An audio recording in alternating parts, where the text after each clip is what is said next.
बेघर बुढ़िया ने बताया, कौन सा बेटा माँ बाप को घर से निकालता है। दोस्तों, हमारे भारतीय समाज में माता पिता को भगवान का दर्जा दिया गया है और ये माना जाता है कि उनकी सेवा करना ही सबसे बड़ा धर्म है। लेकिन आज के बदलते दौर में ये धारणा धीरे धीरे धुंधली होती जा रही है।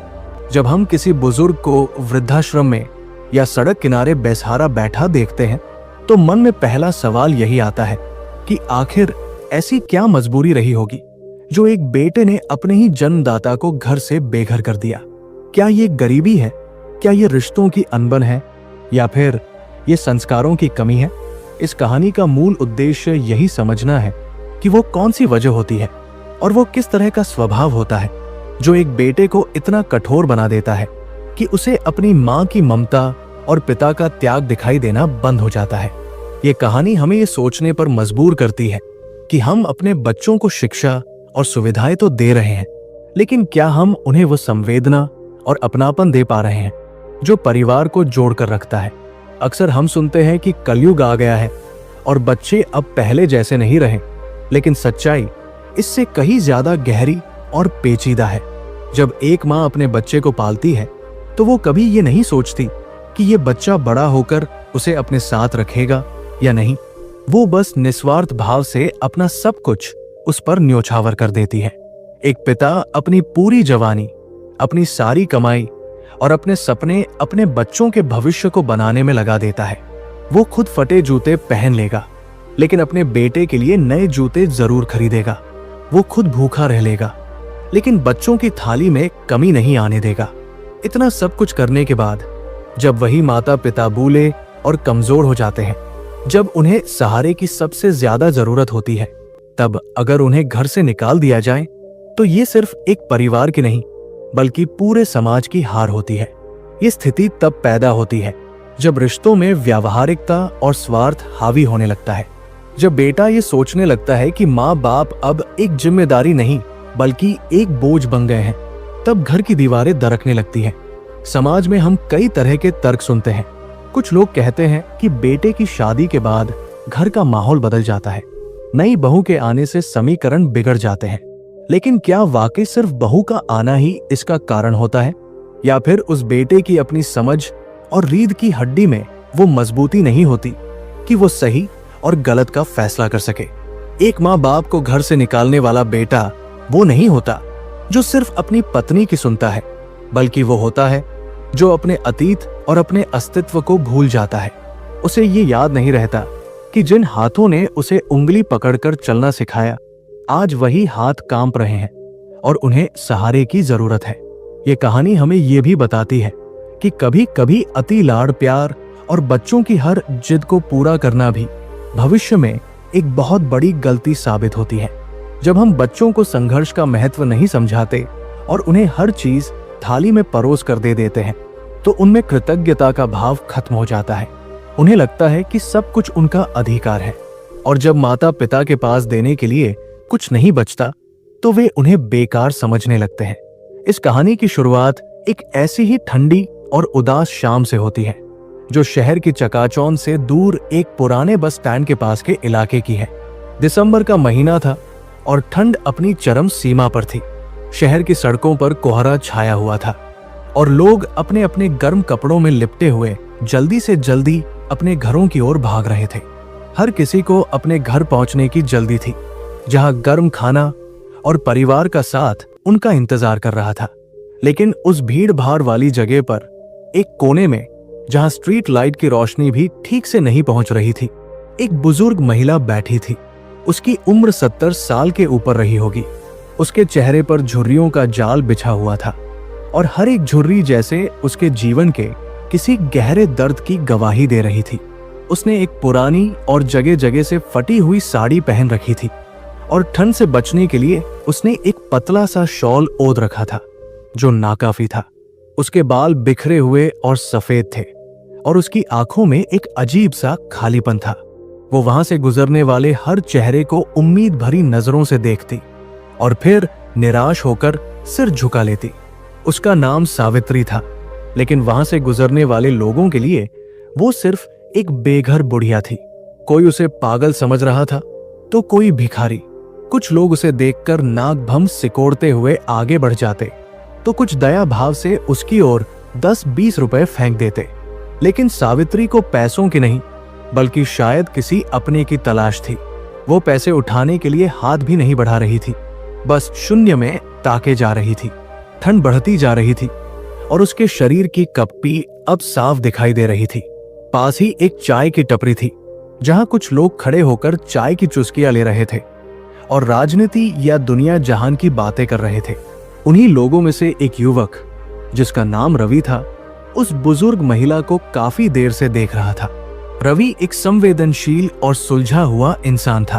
उसे उस बुजुर्ग महिला के चेहरे पर एक अलग ही कुलीनता और शराफत दिखाई दे रही थी, जो आमतौर पर सड़कों पर रहने वाले लोगों में नहीं दिखती। उसे महसूस हुआ कि ये महिला हमेशा से ऐसी नहीं रही होगी। जरूर वक्त ने इसे यहाँ ला खड़ा किया है। रवि ने अपनी चाय खत्म की और एक कुल्हड़ चाय और कुछ बिस्कुट लेकर उस बुजुर्ग महिला के पास गया। उसने बड़े ही आदर भाव से झुककर कहा कि माँ जी, बहुत ठंड है, आप ये चाय पी लीजिए, थोड़ा शरीर गर्म हो जाएगा।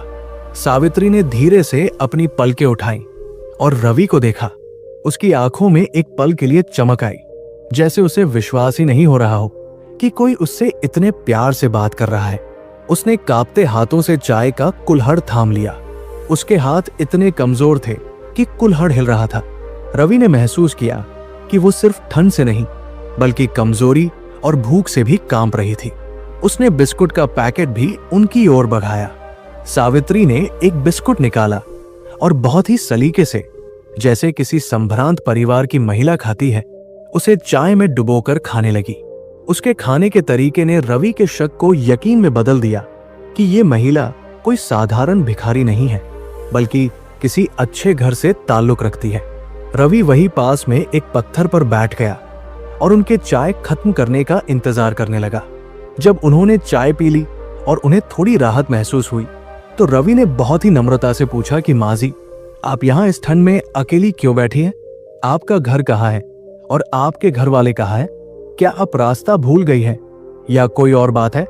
रवि के इन सवालों ने जैसे सावित्री के अंदर दबे हुए आंसुओं के बांध को तोड़ दिया। उसकी आंखों से आंसू बह निकले और गालों पर लुढ़कते हुए उसकी फटी हुई साड़ी में जज्ब होने लगे। उसने अपने पल्लू से आंसू पोंछे और गहरी सांस लेते हुए कहा कि बेटा, जिसका कोई घर नहीं होता वो रास्ता कैसे भूल सकता है? मैं रास्ता नहीं भूली हूं, बल्कि मेरे अपनों ने ही मुझे मेरी मंजिल से बेदखल कर दिया है। आज ये खुला आसमान ही मेरा घर है और ये ठंडी हवा ही मेरा परिवार है। रवि ने उसे शांत कराया और कहा कि माँ जी, आप घबराइए मत, आप मुझे अपने बेटे जैसा ही समझिए। अगर आप बताएंगी तो शायद मैं आपकी कुछ मदद कर सकूं या आपको आपके घर छोड़ सकूं। सावित्री ने एक फीकी मुस्कान के साथ रवि की ओर देखा और कहा कि बेटा, घर तो तब छोड़ोगे ना जब वहां मेरी कोई जगह होगी। जहां से इंसान को धक्के मारकर निकाला गया हो, वहां वापस जाने का कोई रास्ता नहीं बचता। लेकिन तुम्हारी बातों में अपनापन है, इसलिए आज तुम्हें अपनी कहानी जरूर सुनाऊंगी। शायद मेरी कहानी सुनकर किसी और बेटे या बहू को अक्ल आ जाए या कोई और माँ बाप मेरी तरह बेघर होने से बच जाए। सावित्री ने अपनी शॉल को कसकर लपेटा और अतीत की गलियों में झांकते हुए बोलना शुरू किया। उसने बताया कि मेरा नाम सावित्री देवी है। एक समय था जब मेरे पास सब कुछ था, एक भरा पूरा परिवार, एक बड़ा सा मकान, पति का साथ और समाज में इज्जत। मेरे पति सरकारी नौकरी में बड़े अफसर थे। हम शहर के एक पॉश इलाके में रहते थे। हमारे घर में किसी चीज की कमी नहीं थी। मेरे 2 बेटे थे, बड़ा बेटा विकास और छोटा बेटा अजय। दोनों ही पढ़ने में बहुत होशियार थे। मैंने और मेरे पति ने अपनी पूरी जिंदगी बच्चों की परवरिश में लगा दी। हमने कभी अपने लिए नहीं सोचा। मुझे याद है, मेरे पति को घूमने फिरने का बहुत शौक था, लेकिन बच्चों की पढ़ाई और उनके भविष्य की चिंता में उन्होंने कभी लंबी छुट्टियां नहीं ली। हम सोचते थे कि एक बार बच्चे सेटल हो जाएं, तो फिर आराम से जिंदगी जिएंगे। सावित्री की आवाज में अब थोड़ा ठहराव आ गया था। वो बता रही थी कि कैसे उन्होंने अपने बच्चों को अच्छे से अच्छे स्कूल में पढ़ाया। विकास शुरू से ही थोड़ा शांत और अपने काम से काम रखने वाला था, जबकि अजय चंचल था और हमेशा मेरे आसपास रहता था। मैं अक्सर अजय को ज्यादा लाड करती थी क्योंकि वो छोटा था और बहुत भावुक था। मुझे लगता था कि विकास तो समझदार है, वो अपनी दुनिया खुद बना लेगा, लेकिन अजय को मेरी जरूरत हमेशा रहेगी। यही शायद मेरी पहली गलती थी, या कह लो कि ममता की कमजोरी थी। समय बीतता गया, बच्चे बड़े हुए और अच्छी नौकरियों में लग गए। विकास को एक मल्टीनेशनल कंपनी में नौकरी मिल गई और वो दूसरे शहर चला गया। वही अजय भी इंजीनियर बन गया और उसे भी एक अच्छी कंपनी में प्लेसमेंट मिल गई, लेकिन वो हमारे साथ ही उसी शहर में रहा।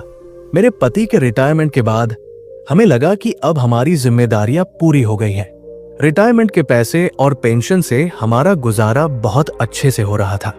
हमने सोचा कि अब बस सुकून से भगवान का नाम लेंगे और बच्चों की गृहस्थी बसते हुए देखेंगे। हमने बड़े बेटे विकास की शादी एक बहुत ही अच्छी और सुशील लड़की से की। वो दूसरे शहर में था, इसलिए वो त्योहारों पर ही घर आता था। उसकी जिंदगी अपनी पत्नी और नौकरी में व्यस्त थी और हमें उससे कोई शिकायत भी नहीं थी। हम खुश थे कि वो अपनी जिंदगी में सफल है। असली कहानी तब शुरू हुई जब हमने छोटे बेटे अजय की शादी करने का फैसला किया। अजय हमारी आंखों का तारा था। वो हमेशा कहता था कि माँ, मैं आपको छोड़कर कहीं नहीं जाऊंगा। मैं शादी भी करूंगा तो ऐसी लड़की से जो आपकी सेवा करे और आपको पलकों पर बिठा कर रखे। उसकी ये बातें सुनकर मेरा सीना गर्व से चौड़ा हो जाता था। मुझे लगता था कि मेरा बुढ़ापा सुरक्षित है। सावित्री ने एक पल के लिए रुककर सामने जल रही अलाव की ओर देखा, जिसे कुछ रिक्शे वालों ने जला रखा था। उसने आगे कहा कि बेटा, इंसान की सबसे बड़ी गलतफहमी यही होती है कि वो शब्दों पर भरोसा कर लेता है और वक्त की चाल को नहीं समझ पाता। हमने अजय की शादी अपनी पसंद की लड़की वंदना से करवाई। वंदना देखने में बहुत सुंदर थी और एक अच्छे परिवार से थी। शादी के शुरुआती दिन बहुत अच्छे बीते। घर में नई बहू आई थी, रौनक थी। मैं बहुत खुश थी। मैंने अपनी सारी चाबियां, घर की सारी जिम्मेदारी खुशी खुशी वंदना को सौंप दी। मैंने सोचा कि अब मेरा आराम करने का वक्त है। बहू घर संभाल लेगी और मैं बस उसे मार्गदर्शन दूंगी। लेकिन मुझे नहीं पता था कि अधिकार छोड़ने का मतलब अपना अस्तित्व खोना भी हो सकता है। शुरुआत में सब कुछ बहुत सामान्य था। अजय ऑफिस चला जाता और मैं और वंदना घर पर रहते। मेरे पति अपनी किताबों और दोस्तों में व्यस्त रहते। धीरे धीरे वंदना का व्यवहार बदलने लगा। पहले जो बातें हंसी मजाक में होती थी, अब उन पर ताने कसे जाने लगे। अगर मैं किचन में जाकर कुछ बनाने की कोशिश करती तो वो कहती कि माँ जी, आप क्यों तकलीफ करती है, आप जाकर आराम कीजिए, आप किचन गंदा कर देती है। सुनने में ये बातें बहुत मीठी लगती थी कि वो मुझे आराम देना चाहती है, लेकिन असलियत में वो मुझे मेरे ही घर के किचन से बेदखल कर रही थी। मुझे महसूस होने लगा कि अब मेरी मर्जी से घर में एक सब्जी भी नहीं बन सकती। सावित्री ने बताया कि असली बदलाव तब आया जब मेरे पति का अचानक देहांत हो गया।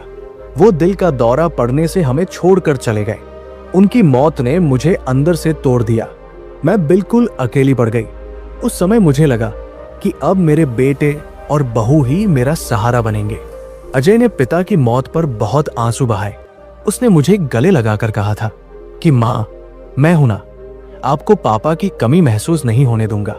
उसकी बातों ने मुझे बहुत हिम्मत दी थी, लेकिन पिता का साया उठते ही घर का संतुलन बिगड़ गया।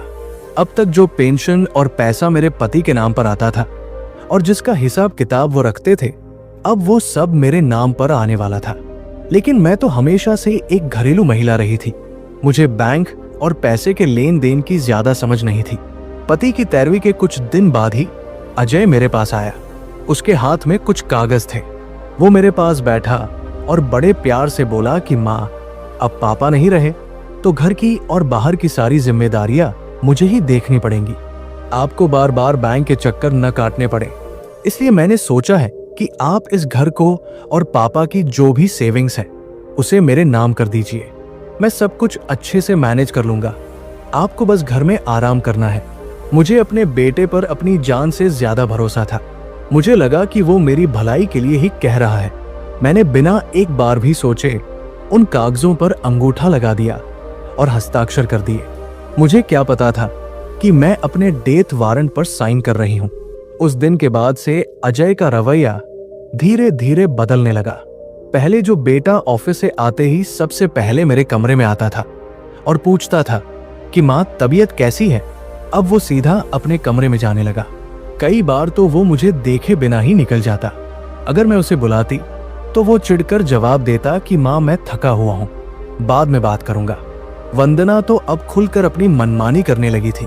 मुझे सुबह की चाय के लिए भी तरसना पड़ने लगा। पहले मुझे सुबह 7 बजे चाय मिल जाती थी, अब 10 बज जाते और कोई पूछने वाला नहीं होता। अगर मैं मांग लेती तो वंदना जोर से बर्तन पटकते हुए कहती कि अभी काम खत्म नहीं हुआ है, जब फुर्सत मिलेगी तब दे दूंगी, नौकरानी नहीं हूं मैं। सावित्री की आंखों में वो मंजर फिर से ताजा हो गया। उसने बताया कि कैसे धीरे धीरे उसे घर की एक कोने वाले कमरे में शिफ्ट कर दिया गया। वो कमरा पहले स्टोर रूम हुआ करता था। उसमें न ठीक से हवा आती थी और न रोशनी। बहाना ये बनाया गया कि मेहमानों के आने जाने के लिए बड़ा कमरा चाहिए, और मुझे तो वैसे भी शांति पसंद है। मैंने वो भी चुपचाप स्वीकार कर लिया, ये सोचकर कि चलो बच्चों की खुशी में ही मेरी खुशी है। लेकिन दिल में एक कसक थी कि जिस घर की ईंट ईंट मैंने अपनी इच्छाओं को मारकर जोड़ी थी, आज उसी घर में मैं एक फालतू सामान की तरह कोने में पड़ी हूं। एक दिन की बात है, घर में वंदना की किटी पार्टी थी। उसकी सहेलियां आई हुई थी। मैं अपने कमरे से बाहर पानी लेने के लिए निकली। मेरे कपड़े साधारण थे और बुढ़ापे की वजह से मैं थोड़ी झुककर चलती थी। वंदना की एक सहेली ने मुझे देखकर पूछा कि ये कौन है, तो वंदना ने बड़ी लापरवाही से जवाब दिया कि अरे ये तो अजय की माँ है, बस यही पड़ी रहती है, इनका दिमाग अब काम नहीं करता। ये सुनकर मेरे पैरों तले जमीन खिसक गई। मैं वही माँ थी जिसने अजय को जन्म दिया, उसे पाला, और आज मेरी पहचान सिर्फ इतनी रह गई थी कि मेरा दिमाग काम नहीं करता। मैं चुपचाप पानी लिए बिना ही वापस कमरे में आ गई और घंटों रोती रही। शाम को जब अजय घर आया तो मैंने सोचा कि उसे ये बात बताऊंगी। मुझे उम्मीद थी कि वो अपनी पत्नी को समझाएगा। जब मैंने अजय से कहा कि बेटा, वंदना सबके सामने मेरा अपमान करती है, तो अजय का जवाब सुनकर मैं सन्न रह गई। उसने झुंझलाते हुए कहा कि माँ, आप छोटी छोटी बातों का बतंगड़ क्यों बनाती हैं? वंदना दिन भर घर का काम करती है, थक जाती है। अगर कुछ कह भी दिया तो क्या हुआ? आप भी तो अब बूढ़ी हो गई हैं, थोड़ा एडजस्ट करना सीखिए। एडजस्ट, ये शब्द मेरे सीने में तीर की तरह चुभा। जिसने पूरी जिंदगी एडजस्ट किया, आज उसे ही ये पाठ पढ़ाया जा रहा था। सावित्री ने एक गहरी सांस ली और रवि की ओर देखा। बेटा, घर सिर्फ ईंट पत्थरों से नहीं टूटता। घर तब टूटता है जब उसमें रहने वालों के दिलों से सम्मान खत्म हो जाता है। मुझे समझ आ गया था कि अब इस घर में मेरी जरूरत खत्म हो चुकी है, लेकिन अभी तो अपमान का वह दौर शुरू हुआ था जिसने मुझे यहाँ सड़क पर ला खड़ा किया। सावित्री ने अपनी शॉल को थोड़ा और कस लिया, जैसे वो उन ठंडी यादों से खुद को बचाने की कोशिश कर रही हो। उसने रवि की आंखों में देखते हुए अपनी बात आगे बढ़ाई। उसने कहा कि बेटा, एडजस्ट करना या समझौता करना हम औरतों के लिए कोई नया शब्द नहीं है। बचपन से हमें यही सिखाया जाता है, पहले पिता के घर में, फिर पति के घर में और आखिर में बेटे के घर में। लेकिन मुझे नहीं पता था कि अपने ही घर में, जिसे मैंने अपनी खून पसीने की कमाई से बनाया था, मुझे एक अनचाहे मेहमान की तरह रहना पड़ेगा। उस दिन अजय की उस बात ने कि माँ आप एडजस्ट करना सीखिए, मेरे अंदर कुछ मार दिया था। फिर भी मैं चुप रही। मैंने सोचा कि शायद वक्त के साथ सब ठीक हो जाएगा, लेकिन वक्त के साथ चीजें सुधरने के बजाय और बदतर होती गई। मेरे कमरे में अब न तो ठीक से सफाई होती थी और न ही कोई मुझसे बात करने आता था। मेरा पूरा दिन उस अंधेरे कमरे में दीवारें ताकते हुए बीतता था। सबसे ज्यादा तकलीफ खाने को लेकर शुरू हुई। शुरुआत में तो खाना समय पर मिल जाता था, भले ही वो रूखा सूखा हो, लेकिन धीरे धीरे उसमें भी कटौती होने लगी। वंदना अक्सर सुबह का नाश्ता बनाना भूल जाती थी। जब मैं 11 बजे भूख से बेहाल होकर रसोई की तरफ जाती तो वो कहती कि अरे माँ जी, आज तो मैं लेट हो गई, अब सीधा लंच ही बनेगा। मुझे भूख बर्दाश्त नहीं होती थी तो मैं बिस्कुट या पानी पीकर पेट भर लेती थी। कई बार तो ऐसा होता था कि रात का बचा हुआ खाना मुझे दोपहर में दिया जाता। बासी रोटियां जो शायद वो कूड़ेदान में फेंकने वाले थे, वो मेरी थाली में परोस दी जाती। एक दिन की बात है, वंदना ने राजमा चावल बनाए थे। अजय को राजमा बहुत पसंद था। खुशबू मेरे कमरे तक आ रही थी। मुझे भी लगा कि आज बहुत दिनों बाद अच्छा खाना मिलेगा। दोपहर में जब मेरी थाली आई तो उसमें सिर्फ सादे चावल और पतली सी दाल थी। मैंने वंदना से पूछा कि बहू, आज तो राजमा बना था ना? तो उसने बड़ी बेरुखी से जवाब दिया कि माँ जी, राजमा थोड़ा कम पड़ गया था, वो तो मैंने अजय के लिए रात के लिए बचा दिया। बुढ़ापे में वैसे भी भारी खाना नहीं पचता, आप ये दाल चावल ही खा लो, आपके पेट के लिए सही रहेगा।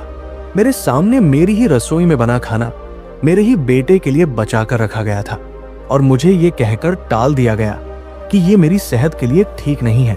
उस दिन मैंने वो दाल चावल नहीं खाया, बस आंसुओं के घूंट पीकर रह गई। जब अजय रात को आया और उसने मजे ले लेकर राजमा खाया तो उसने एक बार भी नहीं पूछा कि माँ ने क्या खाया है। वो अपनी पत्नी के साथ हंसी मजाक करता रहा और मैं अपने कमरे में भूखी लेटी रही। शारीरिक तकलीफें तो बुढ़ापे की साथ ही होती हैं, लेकिन जब मन दुखी हो तो शरीर और जल्दी जवाब दे जाता है। ठंड की शुरुआत हो चुकी थी और मेरे जोड़ों में दर्द रहने लगा था।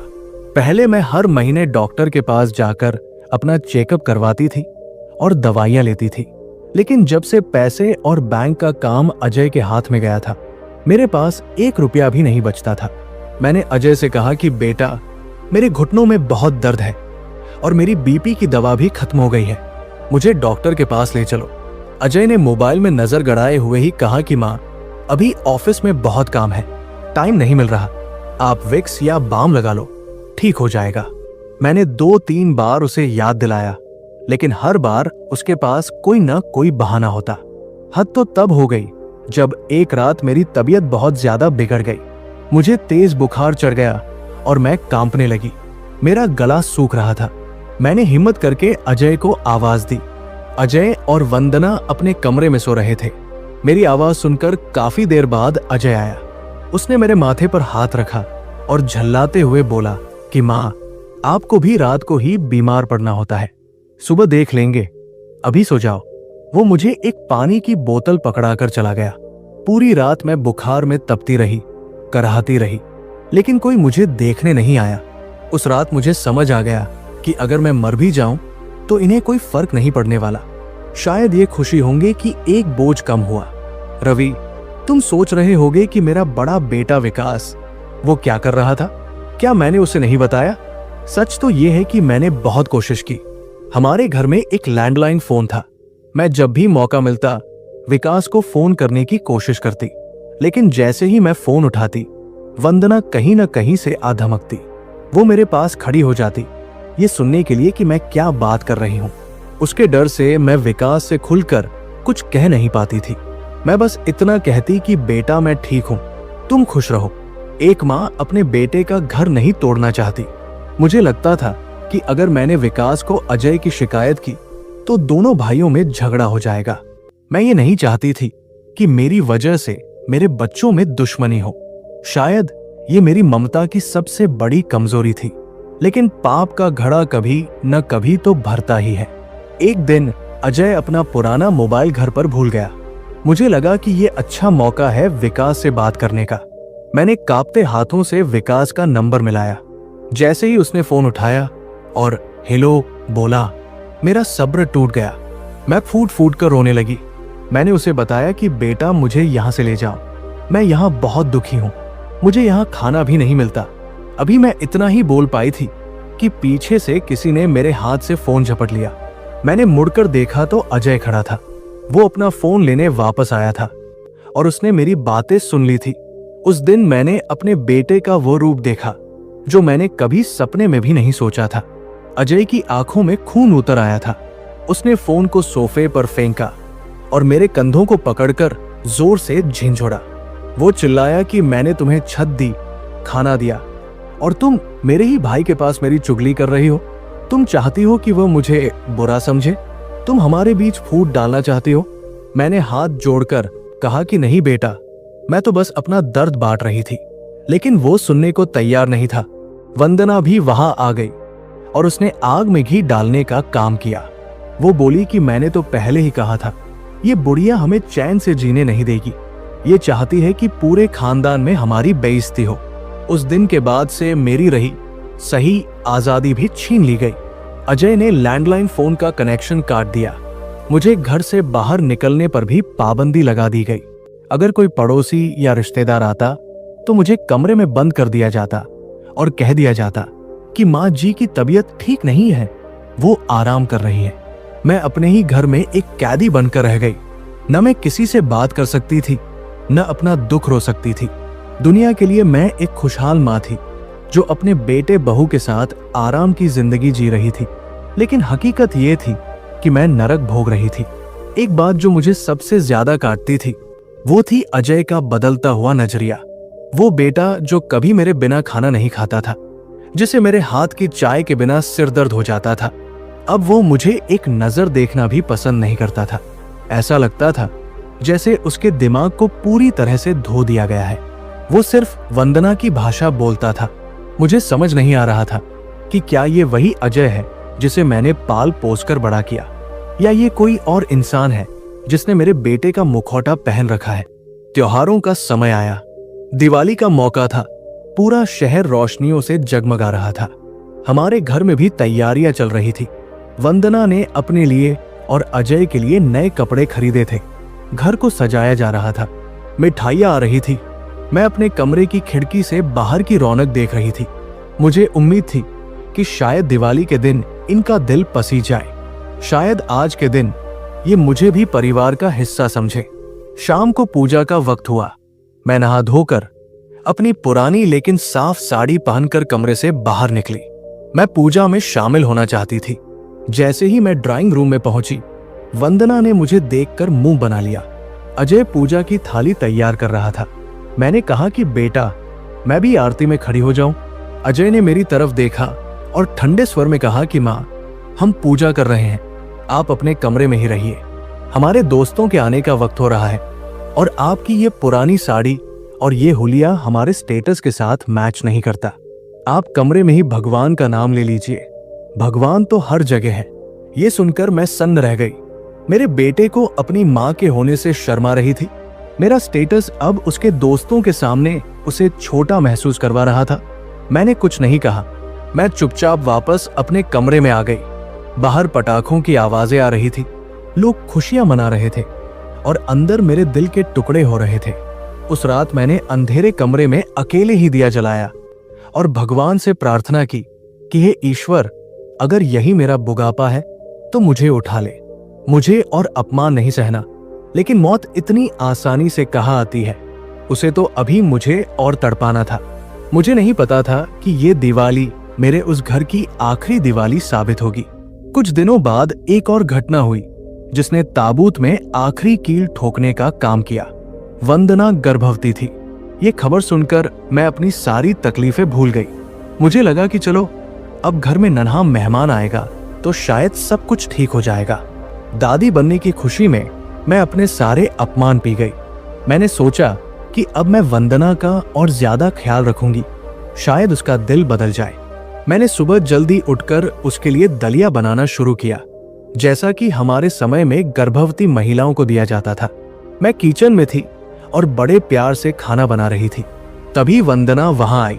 उसने देखा कि मैं गैस पर कुछ बना रही हूँ। उसने बिना पूछे ही चिल्लाना शुरू कर दिया कि आपने फिर मेरी किचन गंदी कर दी। आपको मना किया था ना कि यहाँ मत आया करो। मैंने बड़े प्यार से समझाने की कोशिश की कि बहू, तुम माँ बनने वाली हो, तुम्हारे और बच्चे की सेहत के लिए ये अच्छा है। लेकिन उसने मेरी बात सुनने के बजाय अजय को जोर से आवाज लगाई। अजय दौड़ता हुआ आया। वंदना ने रोने का नाटक करते हुए कहा कि देखो अजय, माँ मुझे परेशान कर रही है। ये मुझे वो सब खिलाना चाहती है जो मुझे पसंद नहीं है।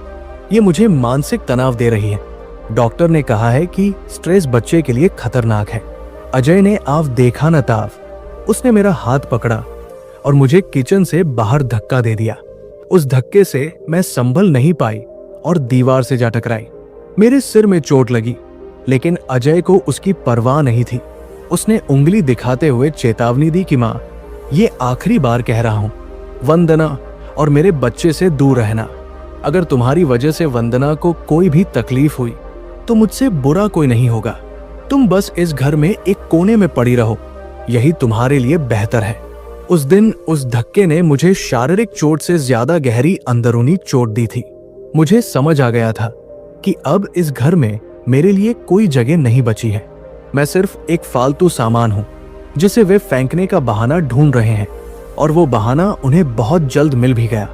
रवि, जब अपना ही खून पानी हो जाए तो गैरों से क्या शिकायत करना।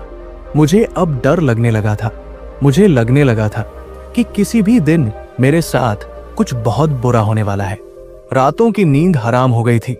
हर आहट पर मुझे लगता था कि अजय आ रहा है।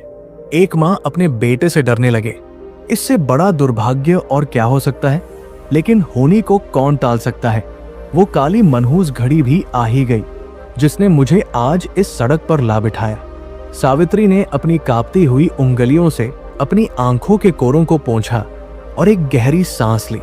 अलाव की आग अब धीमी पड़ रही थी, लेकिन उसकी कहानी की तपिश रवि के दिल को झुलसा रही थी। उसने अपनी बात वहीं से जोड़ी जहां छोड़ी थी। वो मनहूस दिन भी आ ही गया।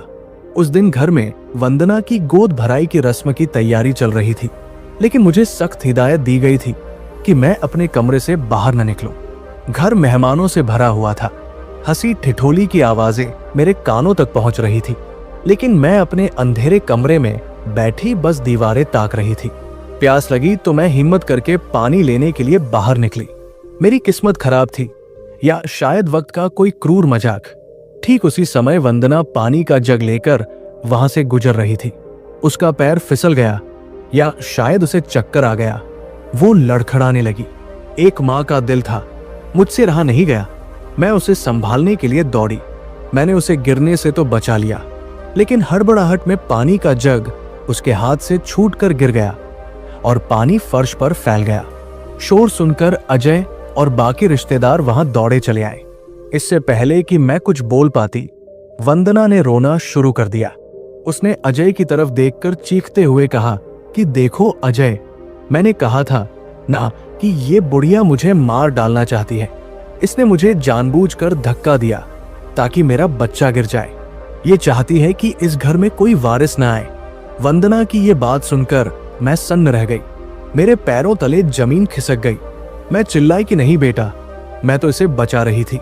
लेकिन अजय की आंखों पर तो जैसे पट्टी बंधी हुई थी। उसने मेरी एक नहीं सुनी। उसने सबके सामने, सारे रिश्तेदारों के सामने मेरा गिरेबान पकड़ा और मुझे झकझोरते हुए कहा कि बस बहुत हो गया। मैं अपनी पत्नी और बच्चे की जान खतरे में नहीं डाल सकता। तू मां नहीं, डायन है जो मेरी खुशियों को निगलना चाहती है। रिश्तेदार तमाशबीन बने खड़े थे। किसी ने एक शब्द नहीं बोला। वंदना की मां ने तो यहां तक कह दिया कि दामाद जी, ऐसी औरत को तो घर में रखना ही पाप है। इसे तो पागल खाने या वृद्धाश्रम भेज देना चाहिए। उस दिन अजय ने जो फैसला लिया, उसने मेरे अस्तित्व को ही मिटा दिया। उसने कहा कि आज रात ही इसका फैसला होगा। अब ये इस घर में एक पल भी नहीं रहेगी। मुझे लगा कि शायद गुस्से में कह रहा है, थोड़ी देर में शांत हो जाएगा। शाम हो गई, मेहमान चले गए। रात का सन्नाटा गहरा गया। मैं अपने कमरे में सहमी हुई बैठी थी, भगवान से प्रार्थना कर रही थी कि अजय का गुस्सा शांत हो जाए। तभी मेरे कमरे का दरवाजा जोर से खुला। अजय अंदर आया। उसके हाथ में एक छोटा सा बैग था जिसमें उसने मेरे 2-4 कपड़े ठूंस रखे थे। उसने कहा कि उठो और चलो मेरे साथ। मैंने डरते हुए पूछा कि बेटा, इतनी रात को कहा? तो उसने रूखेपन से कहा कि मैं तुम्हें वृद्धाश्रम छोड़ने जा रहा हूं। मैंने बात कर ली है, वहां तुम जैसी और भी बहुत सी औरतें हैं। वही रहना और वही मरना। कम से कम मेरा घर तो नर्क नहीं बनेगा। सच कहूं रवि, उस पल मुझे वृद्धाश्रम जाना भी एक राहत जैसा लगा। मुझे लगा कि चलो, कम से कम वहां मुझे 2 वक्त की रोटी तो शांति से मिलेगी। रोज रोज का ये अपमान और जलालत तो नहीं सहनी पड़ेगी। मैंने चुपचाप अपनी चप्पलें पहनी और उसके पीछे चल दी। हम कार में बैठे। वंदना दरवाजे पर खड़ी थी। उसके चेहरे पर एक विजय मुस्कान थी, जैसे उसने कोई बहुत बड़ी जंग जीत ली हो। मैंने पलटकर उस घर को देखा जिसे मैंने बनाया था, उन दीवारों को जिनमें मेरी जवानी और सपने कैद थे। और फिर चुपचाप कार में बैठ गई। अजय गाड़ी चला रहा था। कार में भयानक सन्नाटा था। मैं अजय के चेहरे की तरफ देख रही थी। शायद उसकी आंखों में कोई नमी, कोई पछतावा दिख जाए, लेकिन वहां सिर्फ पत्थर जैसी कठोरता थी। वो बहुत तेज गाड़ी चला रहा था। शहर पीछे छूटता जा रहा था। काफी देर चलने के बाद मुझे महसूस हुआ कि यह रास्ता किसी वृद्धाश्रम का नहीं है। मैंने पूछा कि बेटा, हम कहाँ जा रहे हैं? यह रास्ता तो शहर के बाहर जा रहा है। अजय ने झुंझलाते हुए कहा कि चुपचाप बैठी रहो, शॉर्टकट है, तुम्हें रास्ता नहीं पता। मुझे डर लगने लगा। सुनसान सड़कें, घना अंधेरा और कोहरा। मेरा दिल जोर जोर से धड़कने लगा। करीब 1 घंटे बाद अजय ने गाड़ी एक सुनसान बस स्टॉप के पास रोकी। ये वही जगह थी जहां से कुछ दूरी पर अभी हम बैठे हैं। यहां तब इतना सन्नाटा नहीं था। कुछ ट्रक खड़े थे। अजय ने गाड़ी रोकी और कहा कि माँ, मुझे प्यास लगी है, मैं पानी की बोतल लेकर आता हूं, तुम यही बैठो। उसने मेरा बैग निकालकर नीचे रख दिया और कहा कि तुम भी बाहर आ जाओ, गाड़ी में हवा नहीं लग रही। मैं उसकी बात मानकर नीचे उतर गई। ठंड बहुत थी। मैंने अपनी शॉल लपेटी और फुटपाथ पर खड़े होकर उसका इंतजार करने लगी। अजय गाड़ी लेकर थोड़ा आगे गया। मुझे लगा कि वो किसी दुकान पर रोक रहा है, लेकिन तभी मैंने देखा कि उसने गाड़ी की स्पीड बढ़ाई और वो तेजी से आगे निकल गया। मैं समझ नहीं पाई कि क्या हुआ। मुझे लगा शायद वो आगे जाकर यू टर्न लेगा। मैं वही खड़ी रही। 10 मिनट बीते, आधा घंटा बीता। ठंड से मेरे हाथ पैर सुन्न होने लगे। सन्नाटा चीखने लगा। तब धीरे धीरे मुझे हकीकत समझ आने लगी। मेरा बेटा पानी लेने नहीं गया था, वो मुझे यहाँ छोड़ने आया था। वो मुझे किसी वृद्धाश्रम भी नहीं ले जा रहा था, क्योंकि वहां उसे पैसे देने पड़ते और कागजी कार्रवाई करनी पड़ती। उसने सबसे आसान रास्ता चुना था, अपनी बूढ़ी माँ को एक लावारिस जानवर की तरह सड़क पर फेंक देना। जब मुझे यकीन हो गया कि वो वापस नहीं आएगा, तो मैं वही सड़क के किनारे बैठकर फूट फूट कर रोने लगी। मैं अजय का नाम लेकर चिल्ला रही थी, लेकिन मेरी आवाज सुनने वाला वहां कोई नहीं था, सिवाय आवारा कुत्तों के, जो मेरे रोने की आवाज सुनकर भौंक रहे थे। वो रात मेरी जिंदगी की सबसे लंबी और डरावनी रात थी। मेरे पास न पैसे थे, न मोबाइल, और न ही ये पता कि मैं हूं कहाँ। मेरे पास बस वो छोटा सा बैग था, जिसमें 2 साड़ियां और एक फटा हुआ स्वेटर था। पूरी रात मैं ठंड में ठिठुरती रही। दिमाग में बस एक ही सवाल घूम रहा था कि आखिर मेरा कसूर क्या था? क्या ज्यादा प्यार करना गुनाह है? क्या अपने बच्चों पर सब कुछ न्योछावर कर देना बेवकूफी है? जिस बेटे को मैंने कभी कांटा भी नहीं चुभने दिया, आज उसने मुझे इन नुकीले पत्थरों पर सोने के लिए मजबूर कर दिया। सुबह जब रोशनी हुई तो आसपास के दुकानदारों ने मुझे वहां देखा। किसी ने मुझे पागल समझा तो किसी ने भिखारी। मुझे भूख लगी थी, लेकिन शर्म के मारे मैं किसी से कुछ मांग नहीं सकी। मैं जो कभी दूसरों को दान दिया करती थी, आज खुद दाने दाने को मोहताज थी। पहले कुछ दिन तो मुझे लगा कि शायद अजय को अपनी गलती का एहसास होगा, वो मुझे ढूंढते हुए आएगा। हर आती हुई गाड़ी को देखकर मुझे लगता कि अजय आया है, लेकिन दिन हफ्तों में बदल गए और हफ्ते महीनों में कोई नहीं आया, न अजय और न ही विकास। मुझे नहीं पता कि अजय ने विकास को क्या बताया होगा। शायद उसने कह दिया होगा कि माँ अपनी मर्जी से कहीं चली गई है, या शायद उसने कह दिया होगा कि माँ मर गई है। मुझे कुछ नहीं पता, और अब मैं जानना भी नहीं चाहती। उस पहली रात के बाद से मैंने इस सड़क को ही अपना घर मान लिया। यहाँ कोई मुझे ताने नहीं देता, कोई मुझे बोझ नहीं समझता। जो मिल जाता है खा लेती हूँ, जहाँ जगह मिलती है सो जाती हूँ। यहाँ के लोग, ये रिक्शे वाले, ये चाय वाले, मेरे अपने बेटों से ज्यादा अच्छे हैं। कम से कम ये मुझे दुत्कारते तो नहीं है। कभी कभी कोई पुराना कंबल दे देता है, तो कभी कोई खाना। जिंदगी घिसट रही है मौत के इंतजार में। सावित्री चुप हो गई। उसकी आंखों के आंसू अब सूख चुके थे, लेकिन चेहरे पर एक गहरा विषाद जमा था। रवि अवाक रह गया था। उसके पास कहने के लिए कोई शब्द नहीं थे। समाज का ये घिनौना सच उसके सामने नंगा खड़ा था। वो सोच रहा था कि कैसे एक इंसान इतना गिर सकता है, कैसे कोई उस माँ को फेंक सकता है जिसके शरीर का वो खुद एक हिस्सा है। रवि ने एक गहरी सांस ली और सावित्री के ठंडे पड़े हाथों को अपने हाथों में थाम लिया। उसने महसूस किया कि उन हाथों में अभी भी वो कोमलता बची थी जो सिर्फ एक माँ के हाथों में होती है, चाहे वक्त ने उसे कितना भी खुरदरा क्यों न कर दिया हो। रवि ने भरे गले से पूछा कि माजी, क्या आपने पुलिस में जाने की नहीं सोची? आप शिकायत कर सकती थी। कानून है जो बुजुर्गों की मदद करता है। सावित्री ने एक कड़वी मुस्कान के साथ रवि की तरफ देखा। उसने कहा कि बेटा, पुलिस और कानून उनके लिए होता है जो अपने अधिकारों के लिए लड़ना चाहते हैं। मैं किससे लड़ूं? अपने ही कोख से जन्मे बेटे से? अगर मैं पुलिस के पास जाती तो अजय को जेल हो सकती थी, उसकी बदनामी होती, उसकी नौकरी जा सकती थी, और चाहे उसने मेरे साथ कितना भी बुरा किया हो, मैं एक मां हूं। मैं अपने जीते जी अपने बेटे को बर्बाद होते नहीं देख सकती। मेरा श्राप उसे कभी नहीं लगेगा। मेरी दुआएं ही उसके साथ रहेंगी, भले ही उसने मेरे साथ ये सुलूक किया हो। यही तो एक मां की सजा है। बेटा, वो सब कुछ सह लेती है, लेकिन अपनी औलाद का बुरा नहीं कर सकती। सावित्री ने अपनी पोटली से एक पुरानी मुड़ी तुड़ी तस्वीर निकाली और रवि को दिखाई। तस्वीर में एक युवा सावित्री, उसके पति और 2 छोटे बच्चे थे। अजय उसकी गोद में था और खिलखिलाकर हंस रहा था। सावित्री ने उस तस्वीर पर अपनी उंगली फेरी, ठीक वैसे ही जैसे वो बचपन में अजय के गालों को सहलाती थी। उसने धीमे स्वर में कहा, देखो कितना मासूम लगता था। मुझे कभी कभी लगता है कि वो मेरा अजय नहीं था जो मुझे यहाँ छोड़ गया। मेरा अजय तो शायद कहीं खो गया है। वो जो आया था वो तो बस वंदना का पति था, मेरा बेटा नहीं। रवि समझ गया कि सावित्री ने अपनी नियति स्वीकार कर ली है, लेकिन उसके मन में अभी भी एक सवाल था जो उसे कचोट रहा था। उसने पूछा कि माजी, आप कह रही थी कि बेघर बुढ़िया ने बताया कि कौन सा बेटा माँ बाप को घर से निकालता है। आपकी कहानी सुनकर मुझे अजय की क्रूरता तो दिखी, लेकिन मैं अभी भी उस मूल कारण को पूरी तरह नहीं समझ पाया हूँ। वो कौन सी मानसिकता है, वो कौन सी परवरिश की कमी है जो एक बच्चे को ऐसा बना देती है? क्या ये सिर्फ पत्नी का प्रभाव है या कुछ और? सावित्री ने अपनी नजरें उठाई। उसकी आंखों में अब एक अजीब सी गंभीरता थी, जैसे कोई अनुभवी गुरु अपने शिष्य को जीवन का सबसे गूढ़ ज्ञान देने जा रहा हो। उसने कहा कि बेटा, ये सवाल बहुत गहरा है। अजय ने मुझे क्यों निकाला, ये सिर्फ उसकी पत्नी या मेरी गरीबी का मामला नहीं है।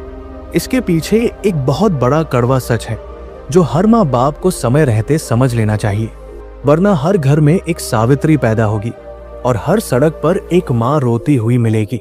मैं तुम्हें बताती हूँ कि वो कौन सा बेटा होता है जो ऐसा करता है, और हम माँ बाप कहाँ गलती कर जाते हैं।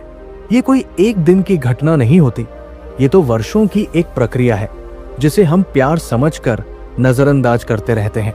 सावित्री ने अपनी नजरें अलाव की लपटों पर टिका दी, जैसे वो उन लपटों में अपने अतीत की गलतियों को जलता हुआ देख रही हो। उसने बहुत ही सधे हुए और गंभीर स्वर में कहना शुरू किया। उसने कहा कि रवि, समाज अक्सर बहुओं को दोष देता है। लोग कहते हैं कि बहू ने आकर बेटे को बदल दिया, बहू ने कान भर दिए, लेकिन मैं कहती हूं कि ये आधा सच है। कोई भी बाहर वाला आकर आपके घर की नींव तब तक नहीं हिला सकता जब तक कि आपकी खुद की दीवारों में दरार न हो। बेटा वो घर से निकालता है जिसे हमने बेटा कम और राजकुमार ज्यादा समझा होता है। सबसे पहली और बड़ी वजह है संघर्ष की कमी। हम माता पिता अक्सर एक रट लगाए रहते हैं कि हमने जो दुख देखे वो हमारे बच्चे नहीं देखेंगे। हमने साइकिल पर जिंदगी गुजारी, लेकिन हमारा बेटा कार में चलेगा। इसी सोच ने हमारे बच्चों को अपाहिज बना दिया है। मैंने और मेरे पति ने भी यही गलती की। हमने अजय को कभी धूप में निकलने ही नहीं दिया। उसे कभी ये एहसास ही नहीं होने दिया कि पैसा कमाने में कितना पसीना बहता है, घर चलाने में कितनी दिक्कतें आती है। जब उसे हर चीज मांगने से पहले ही मिल गई तो उसे प्राप्ति का तो सुख मिला, लेकिन कद्र करना नहीं आया। जिसे भूख का पता न हो वो रोटी का अपमान ही करता है। अजय के साथ भी यही हुआ। उसे सब कुछ विरासत में मिला, इसलिए उसे लगा कि ये सब उसका जन्म सिद्ध अधिकार है। वो बेटा माँ बाप को घर से निकालता है जिसे लगता है कि माँ बाप देने के लिए ही बने हैं, और जब उनके पास देने को कुछ नहीं बचता तो वे बेकार हो जाते हैं। सावित्री ने एक सूखी लकड़ी अलाव में डाली और आगे बोली, दूसरी सबसे बड़ी गलती जो हम करते हैं वो है बच्चों से अपनी तकलीफें छिपाना। हम सोचते हैं कि बच्चों को क्यों परेशान करना। जब घर में पैसों की तंगी होती थी तो मैं और मेरे पति रूखी रोटी खा लेते थे, लेकिन बच्चों की प्लेट में घी चुपड़ देते थे।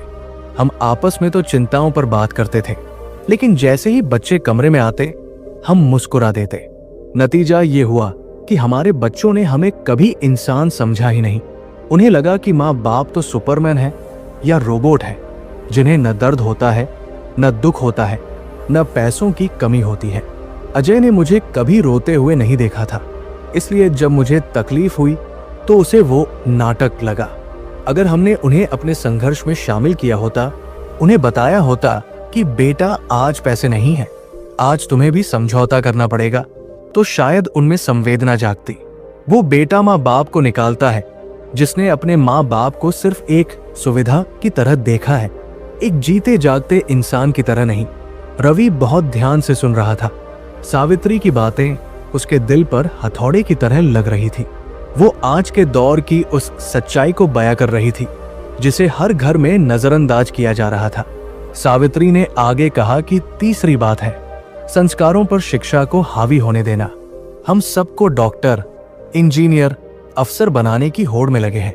जब अजय के 90 नंबर आते थे तो हम पूरे मोहल्ले में मिठाई बांटते थे, लेकिन हमने कभी ये नहीं देखा कि वो बड़ों से बात कैसे करता है। हमने उसकी बदतमीजी को उसका बचपना या आजकल का ट्रेंड कहकर टाल दिया। हम उसकी अंग्रेजी सुनकर फूले नहीं समाते थे, लेकिन हमने उसे संवेदना की भाषा नहीं सिखाई। हमने उसे सफल होना सिखाया, लेकिन सार्थक होना नहीं सिखाया। वो बेटा माँ बाप को घर से निकालता है जिसके पास डिग्री तो होती है, लेकिन चरित्र नहीं होता, जिसके लिए सफलता का पैमाना सिर्फ पैसा और स्टेटस होता है, रिश्ते नहीं। अजय को लगता था कि चूंकि वो एक बड़ी कंपनी में है और अच्छा कमाता है तो वो मुझसे श्रेष्ठ है। उसे लगने लगा कि मैं एक अनपढ़, पुराने ख्यालात की औरत हूं जो उसके मॉडर्न लाइफस्टाइल में फिट नहीं बैठती। सावित्री की आवाज थोड़ी भारी हो गई। उसने कहा कि और सबसे महत्वपूर्ण बात रवि, जो हर बूढ़े माँ बाप को समझनी चाहिए, समय से पहले अपना सब कुछ बच्चों के नाम कर देना। ये सुनने में कड़वा लग सकता है। लोग कहेंगे कि अपनों पर भरोसा नहीं करेंगे तो किस पर करेंगे, लेकिन कलयुग में ये भरोसा ही सबसे बड़ी बेवकूफी है।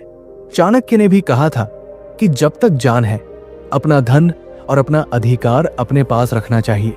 मैंने अजय के प्यार में अंधा होकर उसे वफादार बनाने के लिए अपना घर, अपना पैसा सब उसे दे दिया।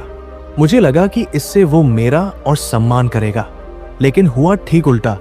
जब तक मेरे पास चाबी थी मैं घर की मालकिन थी और वो सेवा करता था।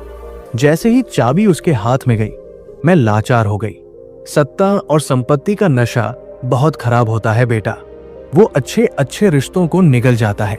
वो बेटा माँ बाप को निकालता है जिसे ये यकीन हो जाता है कि अब माँ बाप का कोई उपयोग नहीं बचा है। वे पूरी तरह से मुझ पर निर्भर है। निर्भरता तिरस्कार को जन्म देती है।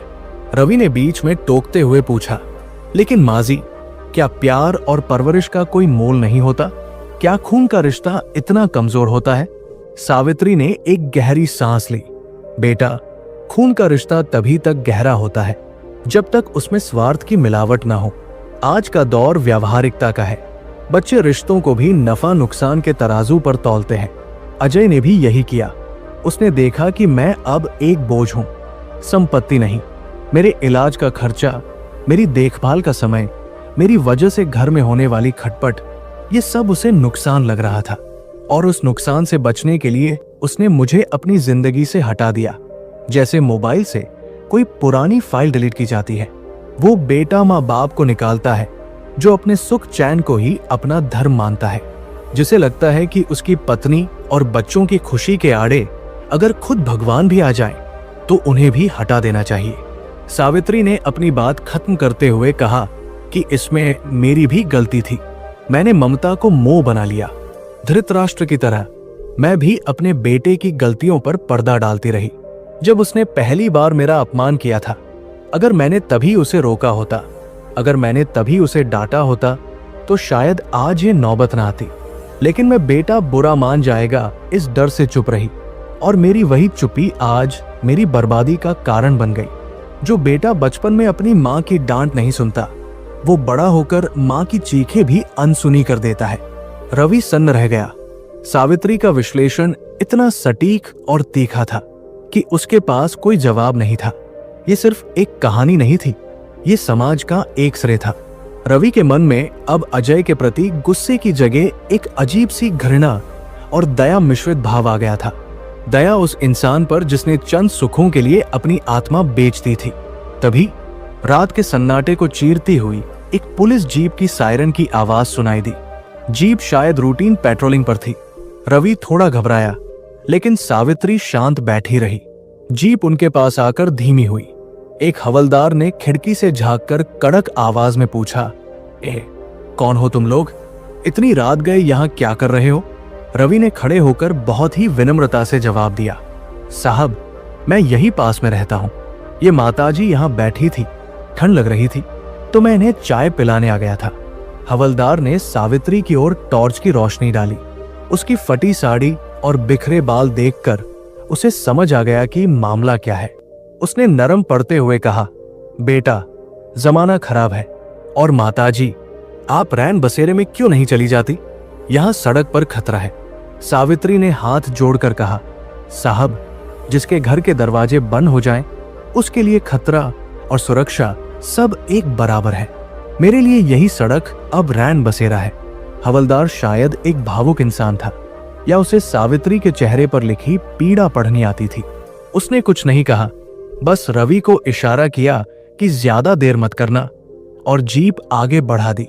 जीप के जाने के बाद रवि ने सावित्री से कहा, माजी, पुलिस वाले साहब सही कह रहे थे। आप यहाँ कब तक रहेंगी? ये जगह सुरक्षित नहीं है। आप चलिए मेरे साथ।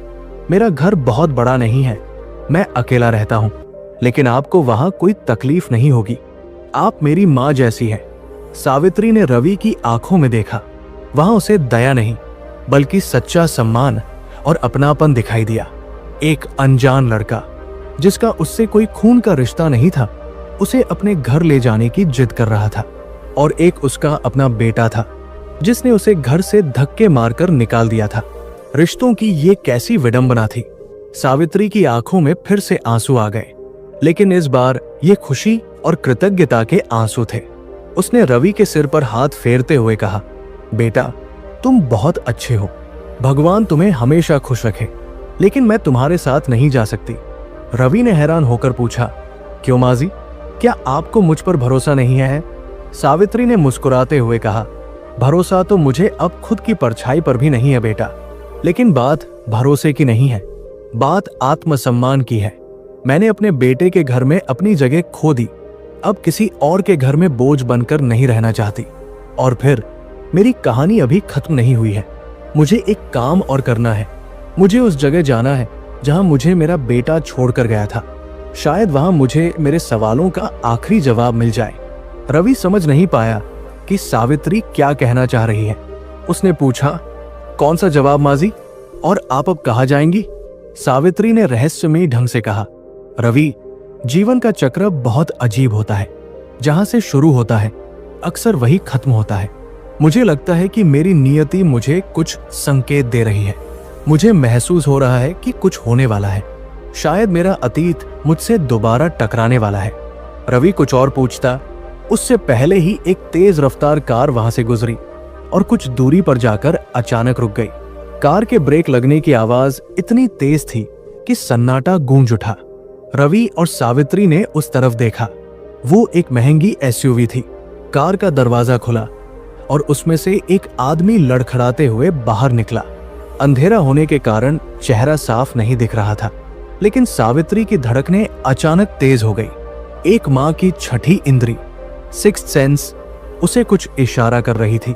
उस आदमी की चाल, उसका कद काठी। सावित्री ने रवि का हाथ जोर से पकड़ लिया। क्या हुआ माजी? रवि ने घबराकर पूछा। सावित्री ने कांपती आवाज में कहा, वो शायद। रवि ने ध्यान से देखा। वो आदमी शायद नशे में था या घायल था। वो सड़क के किनारे खड़े होकर किसी को फोन लगाने की कोशिश कर रहा था और जोर जोर से चिल्ला रहा था। हवा के साथ उसकी आवाज उन तक पहुंची। वो गालियां दे रहा था और किसी वंदना का नाम ले रहा था। वंदना नाम सुनते ही सावित्री के शरीर में बिजली सी दौड़ गई। क्या ये वही था? क्या वक्त का पहिया इतनी जल्दी घूम गया था? रवि ने भी स्थिति को भांप लिया। उसने सावित्री से कहा, माजी आप यही बैठिए, मैं जाकर देखता हूं कि कौन है। लेकिन सावित्री ने रवि का हाथ नहीं छोड़ा। उसने कहा, नहीं बेटा, मुझे भी ले चलो, मुझे देखना है। मेरी ममता तड़प रही है, चाहे उसने मेरे साथ कुछ भी किया हो। रवि ने सावित्री को सहारा देकर उठाया और वे धीरे धीरे उस कार की ओर बढ़ने लगे। जैसे जैसे वे करीब आ रहे थे, सावित्री के दिल की धड़कनें तेज होती जा रही थी। ये एक ऐसा सामना होने वाला था जिसकी उम्मीद न सावित्री को थी और न ही उस कार वाले शख्स को। क्या ये अजय था? और अगर अजय था तो वो इस हाल में यहाँ क्यों था? और वो वंदना को गालियां क्यों दे रहा था? क्या जिस बेटे ने अपनी पत्नी के लिए मां को छोड़ा था, आज उसी पत्नी ने उसे भी छोड़ दिया था? या ये नियति का कोई और खेल था? रवि और सावित्री धीरे धीरे उस महंगी कार की ओर बढ़े। कोहरा इतना घना था कि सब कुछ धुंधला दिखाई दे रहा था, लेकिन सावित्री की धड़कनें किसी अनहोनी का संकेत दे रही थी। जैसे जैसे वे करीब पहुंचे, उस आदमी की आवाज और साफ होती गई। वो फोन पर चीख रहा था, वंदना, तुम मेरे साथ ऐसा नहीं कर सकती। वो घर मेरा है, मैंने बनाया है उसे। तुम मुझे सड़क पर नहीं छोड़ सकती। ये सुनते ही सावित्री के कदम ठिठक गए। वंदना और सड़क पर छोड़ना, ये दो शब्द उसके कानों में पिघले हुए शीशे की तरह उतरे। अब कोई शक नहीं बचा था। वो लड़खड़ाता हुआ शख्स कोई और नहीं बल्कि उसका बेटा अजय ही था। वही अजय जिसने कुछ महीनों पहले अपनी मां को इसी तरह सड़क पर लावारिस छोड़ दिया था।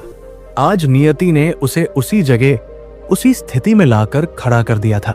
रवि ने सावित्री को सहारा दिया और वे कार के बिल्कुल पास पहुंच गए। अजय ने शायद उनकी आहट सुनी। उसने पलट कर देखा। शराब के नशे में धुत और आंसुओं से भीगा उसका चेहरा सूजा हुआ था। उसकी आंखों में बेबसी थी। जैसे ही उसकी नजर सावित्री पर पड़ी, वो पत्थर की मूरत बन गया। उसे अपनी आंखों पर विश्वास नहीं हुआ। उसने अपनी आंखें मली। उसे लगा शायद वो नशे में है, इसलिए उसे अपनी मां का भूत दिखाई दे रहा है। मां! उसके मुंह से एक टूटी हुई आवाज निकली, तुम यहां? तुम जिंदा हो? सावित्री ने कोई जवाब नहीं दिया। वो बस उसे देखती रही। उसका बेटा, जो कल तक सूट बूट में एक अफसर की तरह रहता था, आज उसके कपड़े अस्त व्यस्त थे। टाई ढीली लटकी हुई थी और शर्ट के बटन खुले थे। वो बिल्कुल वैसा ही लग रहा था जैसा सावित्री उस रात लग रही थी जब उसे घर से निकाला गया था, बेबस, लाचार और अपनों का ठुकराया हुआ। अजय लड़खड़ाते हुए सावित्री की ओर बढ़ा और उसके पैरों में गिर पड़ा। वो फूट फूट कर रोने लगा। मां, मुझे माफ कर दो। मां, मैं बहुत बुरा हूं। भगवान ने मुझे मेरे किए की सजा दे दी। देखो मां, आज मैं भी बेघर हो गया। उसी वंदना ने, जिसके लिए मैंने तुम्हें छोड़ा था, आज उसी ने मुझे धक्के मारकर घर से निकाल दिया। रवि ये नजारा देख रहा था। उसे अपनी आंखों पर यकीन नहीं हो रहा था कि कर्म का फल इतनी जल्दी और इतनी क्रूरता से मिल सकता है। सावित्री ने अपने आप को संभाला। उसका दिल कर रहा था कि वो झुककर अपने बेटे को गले लगा ले, उसके आंसू पोंछते, लेकिन उसके अंदर के स्वाभिमान ने उसे रोक दिया। उसने कठोर स्वर में पूछा, क्यों? क्या हुआ अजय? वंदना तो तुम्हारी पसंद थी, तुम्हारी अर्धांगिनी थी। उसने तुम्हें क्यों निकाला? क्या तुमने उसे घर से नहीं निकाला था?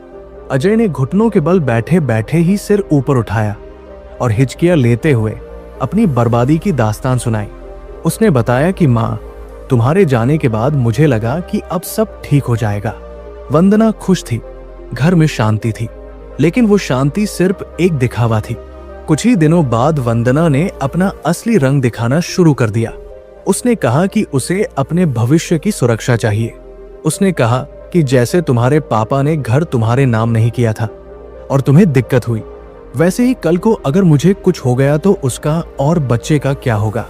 माँ, मैं उसके प्यार में और अपने बच्चे के मोह में इतना अंधा था कि मैंने उसकी हर बात मान ली। मैंने सोचा कि वो सही कह रही है। मैंने उस घर के कागज जो तुमने मेरे नाम किए थे, वो सब वंदना के नाम कर दिए। मैंने अपनी सारी सेविंग्स, अपनी एफ.डी सब कुछ उसके नाम ट्रांसफर कर दिया। मुझे लगा कि हम पति पत्नी हैं, मेरा उसका सब एक ही तो है।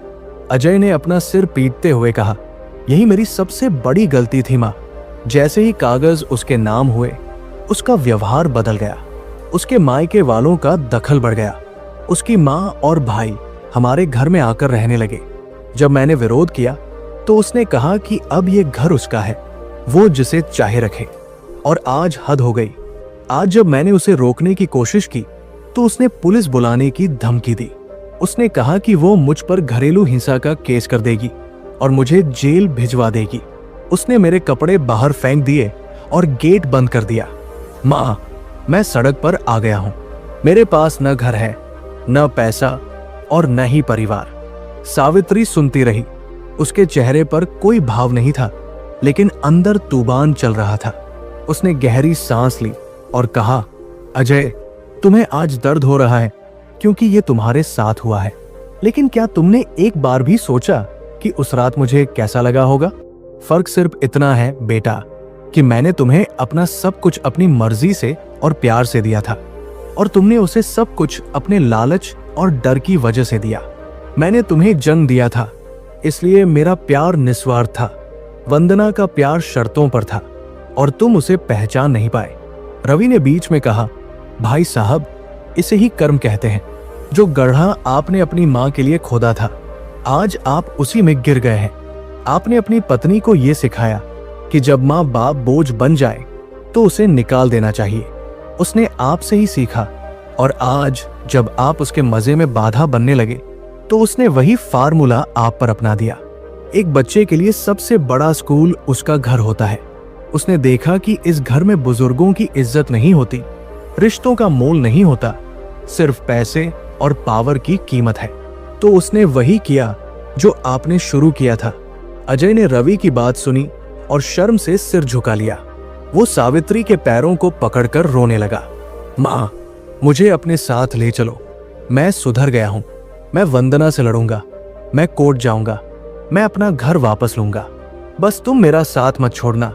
मुझे तुम्हारी बहुत याद आती थी माँ। मैं डर गया था, इसलिए तुम्हें ढूंढने नहीं आया। मैं कायर हूं माँ, मुझे माफ कर दो। सावित्री ने धीरे से अपने पैर पीछे खींचे। उसने अजय को खड़ा होने का इशारा किया। अजय खड़ा हुआ, उम्मीद भरी नजरों से माँ की ओर देखने लगा। उसे लगा कि माँ मान गई है। माँ तो माँ होती है, माफ कर ही देगी।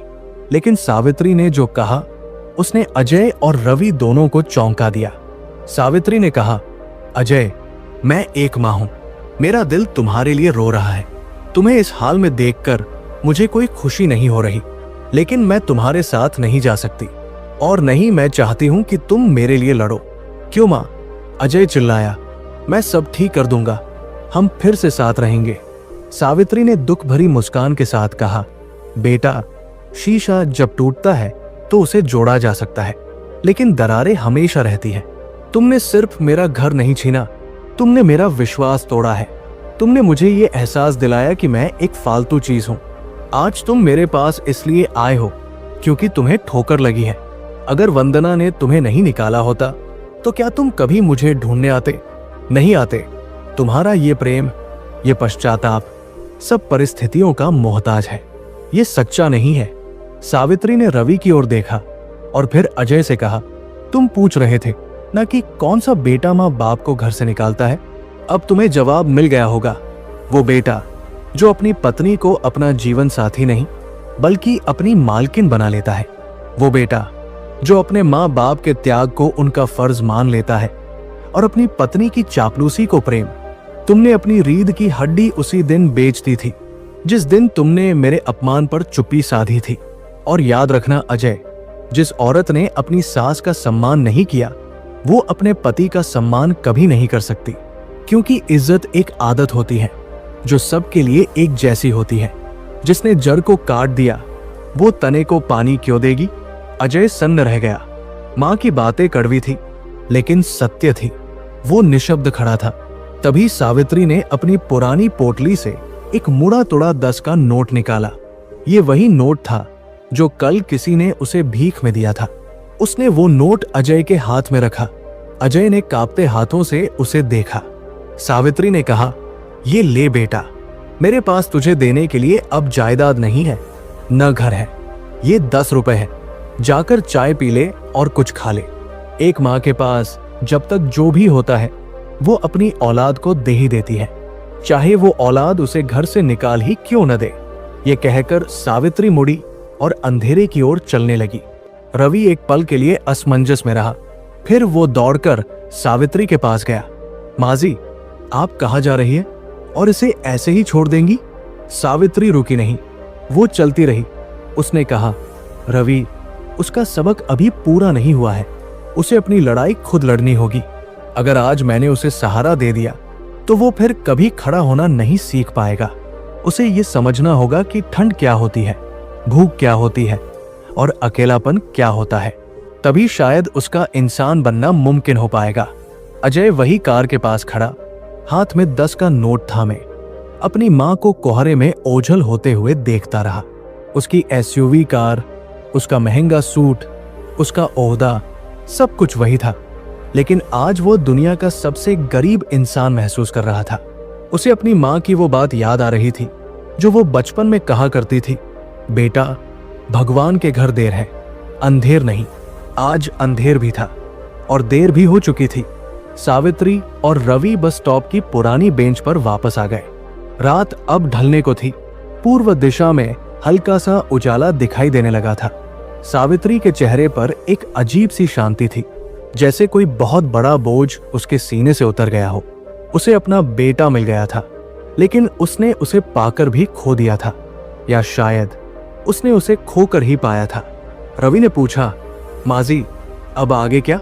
अजय की हालत देखकर लगता नहीं कि वो वंदना से जीत पाएगा। वो टूट चुका है। सावित्री ने आसमान की ओर देखा और कहा, टूटना जरूरी है रवि। बीज जब तक टूटता नहीं, नया पौधा नहीं बनता। अजय का अहंकार टूट गया है, अब शायद उसके अंदर का इंसान जागेगा। रही बात मेरी, तो मेरा सफर अब किसी और दिशा में है। मुझे अब एक नई शुरुआत करनी है, सिर्फ अपने लिए नहीं, बल्कि उन हजारों सावित्रियों के लिए जो आज भी अपने ही घरों में घुट घुट कर जी रही है। रवि ने हैरानी से पूछा, नई शुरुआत? आप क्या करने वाली है? सावित्री की आंखों में एक नई चमक थी। उसने कहा, मैं वृद्धाश्रम नहीं जाऊंगी, मैं भीख भी नहीं मांगूंगी। मेरे हाथ पैर अभी सलामत है। मैं काम करूंगी। मैं दुनिया को बताऊंगी कि एक माँ अगर जन्म दे सकती है तो वो अपना पेट भी पाल सकती है। लेकिन उससे पहले मुझे समाज को एक संदेश देना है। इस कहानी का अंत अभी बाकी है रवि। अजय का पश्चाताप तो हो गया, लेकिन असली सवाल अभी भी खड़ा है कि हम इस सिलसिले को रोकेंगे कैसे? सावित्री ने रवि से कहा, बेटा, क्या तुम मेरा एक काम करोगे? मेरी इस कहानी को, मेरे इन अनुभवों को दुनिया तक पहुंचाओगे, ताकि कोई और बेटा अजय न बने और कोई और बहू वंदना न बने? रवि ने सिर हिलाया। हाँ माजी, मैं वादा करता हूं। आपकी आवाज अब दबेगी नहीं। सुबह की पहली किरण के साथ सावित्री खड़ी हुई। उसने अपनी शॉल झाड़ी। उसके चेहरे पर अब वो लाचारी नहीं थी जो कल रात थी। अब वहां एक दृढ़ निश्चय था। उसने रवि को आशीर्वाद दिया और कहा, चलो, आज का दिन एक नई उम्मीद लेकर आया है। लेकिन रवि जानता था कि अभी एक आखिरी अध्याय बाकी है। अजय का क्या होगा और सावित्री का ये नया रूप क्या रंग लाएगा? क्या वाकई समाज बदलेगा या ये कहानी भी बस एक कहानी बनकर रह जाएगी? इसका जवाब उसे जल्द ही मिलने वाला था। सूरज की पहली किरण ने कोहरे की उस घनी चादर को चीरना शुरू कर दिया था जो पूरी रात शहर को अपने आगोश में लिए हुए थी। ये सुबह सिर्फ एक नए दिन की शुरुआत नहीं थी, बल्कि ये रवि, सावित्री और अजय तीनों की जिंदगी में एक नए अध्याय का आरंभ थी। रवि वही खड़ा था जहां सावित्री उसे छोड़कर अपने रास्ते पर आगे बढ़ गई थी। उसने देखा कि सावित्री की चाल में अब वो लड़खड़ाहट नहीं थी जो कल रात थी। उसके कदम अब सधे हुए और मजबूत थे। उसके पास न घर था, न पैसा, लेकिन उसके पास कुछ ऐसा था जो दुनिया की सारी दौलत से ज्यादा कीमती था, उसका खोया हुआ आत्मसम्मान। दूसरी तरफ अजय खड़ा था। उसकी महंगी कार उसके पीछे खड़ी थी, लेकिन वो खुद सड़क पर एक भिखारी की तरह महसूस कर रहा था। उसके हाथ में अभी भी वो 10 का पुराना और मुड़ा तुड़ा नोट था जो उसकी माँ ने उसे दिया था। वो नोट हवा में फड़फड़ा रहा था, जैसे उसे याद दिला रहा हो कि अब उसकी असली औकात यही है। अजय ने एक बार फिर अपनी माँ की धुंधली होती आकृति को देखा और जोर से चिल्लाना चाहा, उन्हें रोकना चाहा, लेकिन उसके गले से आवाज नहीं निकली। शायद उसे एहसास हो गया था कि अब आवाज लगाने का कोई फायदा नहीं है। माँ ने उसे वो सजा दी थी जो किसी जेल की सजा से ज्यादा कड़ी थी। उसे उसके हाल पर उसके कर्मों के साथ अकेला छोड़ दिया था। रवि ने एक गहरी सांस ली और अजय के पास जाने के बजाय अपनी बाइक की ओर बढ़ा। उसे समझ आ गया था कि सावित्री जी ने सही कहा था। अजय को अब किसी सहारे की नहीं बल्कि ठोकर की जरूरत है। अगर रवि उसे अभी मदद की पेशकश करता तो अजय कभी नहीं समझ पाता कि सड़क पर रात गुजारना क्या होता है। रवि ने बाइक स्टार्ट की और अपने घर की तरफ चल पड़ा, लेकिन ये वो रवि नहीं था जो कल शाम घर से चाय पीने निकला था। ये एक बदला हुआ इंसान था। रास्ते भर उसके दिमाग में सावित्री की बातें गूंजती रही। बेटा वो घर से निकालता है जिसे हमने संघर्ष करना नहीं सिखाया। रवि जब अपने घर पहुंचा तो सुबह के 6 बज रहे थे। उसकी माँ घर के बाहर झाड़ू लगा रही थी। रवि ने बाइक रोकी और दौड़कर अपनी माँ के पास गया। उसने बिना कुछ कहे अपनी माँ के पैरों पर सिर रख दिया। उसकी माँ घबरा गई। उन्होंने झाड़ू छोड़ी और रवि को उठाते हुए पूछा, क्या हुआ बेटा, तू ठीक तो है? इतनी सुबह कहाँ से आ रहा है और ये सब क्या है? रवि ने अपनी माँ को गले लगा लिया। उसकी आंखों से आंसू बहने लगे। उसने कहा, कुछ नहीं माँ, बस आज मुझे समझ आ गया कि तुम मेरे लिए क्या हो। मुझे माफ कर देना अगर मैंने कभी तुम्हारा दिल दुखाया हो। रवि की माँ को कुछ समझ नहीं आया, लेकिन बेटे के इस प्यार ने उनकी आंखों में भी नमी ला दी। उस दिन रवि ने कसम खाई कि चाहे हालात कैसे भी हो, वो कभी अपनी माँ की आंखों में आंसू नहीं आने देगा। सावित्री का दर्द रवि के लिए एक सबक बन गया था। उधर अजय की परीक्षा शुरू हो चुकी थी। भूख ने उसके पेट में मरोड़ उठानी शुरू कर दी थी। कल रात से उसने कुछ नहीं खाया था। उसने अपनी जेब टटोली, लेकिन उसमें वॉलेट नहीं था। शायद वो कार में ही छूट गया था और कार की चाबी वंदना के पास थी, या शायद कहीं गिर गई थी। उसके पास सिर्फ वही 10 रुपए थे जो सावित्री ने दिए थे। अजय लड़खड़ाते हुए पास की एक चाय की टपरी पर गया। उसने कांपते हाथों से वो 10 का नोट बढ़ाया और एक चाय और बन मांगा। जब उसने चाय का पहला घूंट भरा तो उसकी आंखों से टप टप आंसू गिरकर उस चाय में मिल गए। ये उसकी जिंदगी की सबसे महंगी चाय थी, क्योंकि इसकी कीमत उसकी माँ के स्वाभिमान ने चुकाई थी। अजय ने कोशिश की। वो वापस अपने घर गया। उसने गेट खटखटाया, गार्ड से मिन्नतें की, लेकिन वंदना ने सख्त निर्देश दे रखे थे। गार्ड्स ने उसे धक्के मारकर वहां से भगा दिया। वही गार्ड्स जो कल तक उसे साहब साहब कहते थे, आज उसे इस शराबी कहकर दुत्कार रहे थे। अजय ने पड़ोसियों से मदद मांगनी चाहिए, लेकिन किसी ने दरवाजा नहीं खोला। सबकी नजरों में वो वही बेटा था जिसने अपनी माँ को निकाला था। आज समाज उसे उसी आईने में देख रहा था जो उसने खुद बनाया था। अजय को समझ आ गया कि जब पद और पैसा चला जाता है तो दुनिया का असली चेहरा कितना डरावना होता है। उस दिन से अजय का असली संघर्ष शुरू हुआ। उसे शहर की उसी भीड़ में अपनी जगह बनानी थी जहां कोई किसी का नहीं होता। महीने बीतते गए, मौसम बदला, साल बदला, शहर अपनी रफ्तार से चलता रहा, लेकिन उस पुराने बस स्टैंड के पास की दुनिया थोड़ी बदल गई थी। रवि अक्सर वहां आता जाता रहता था। वो सावित्री को ढूंढने की कोशिश करता, लेकिन वो उसे वहां नहीं मिली। फिर एक दिन शहर के एक प्रसिद्ध मंदिर के बाहर रवि की नजर एक फूलों की दुकान पर पड़ी। वहां एक बुजुर्ग महिला बड़े सलीके से गेंदे के फूलों की माला बना रही थी। उसके चेहरे पर एक अद्भुत तेज था। रवि ने बाइक रोकी और पास गया। वो सावित्री थी। सावित्री अब भीख नहीं मांग रही थी। उसने मंदिर के बाहर फूल बेचने का काम शुरू कर दिया था। उसने अपनी मेहनत से अपनी एक छोटी सी पहचान बना ली थी। रवि को देखते ही सावित्री के चेहरे पर एक बड़ी सी मुस्कान आ गई। रवि ने झुककर उनके पैर छुए। सावित्री ने उसे आशीर्वाद दिया। माँ जी, आप यहाँ? मैं आपको हर जगह ढूंढ रहा था, रवि ने कहा। सावित्री ने मुस्कुराते हुए कहा, बेटा, मैंने कहा था ना कि मुझे नई शुरुआत करनी है। मैंने ये काम शुरू किया। दिन भर में इतना कमा लेती हूँ कि इज्जत की रोटी खा सकूं और एक छोटी सी खोली का किराया दे सकूं। अब मैं किसी पर बोझ नहीं हूं, न सरकार पर, न समाज पर, और न ही किसी बेटे पर। ये फूल बेचकर मुझे जो सुकून मिलता है वो मुझे उस बड़े बंगले में कभी नहीं मिला। रवि ने पूछा, और अजय, क्या आपको उसके बारे में कोई खबर मिली?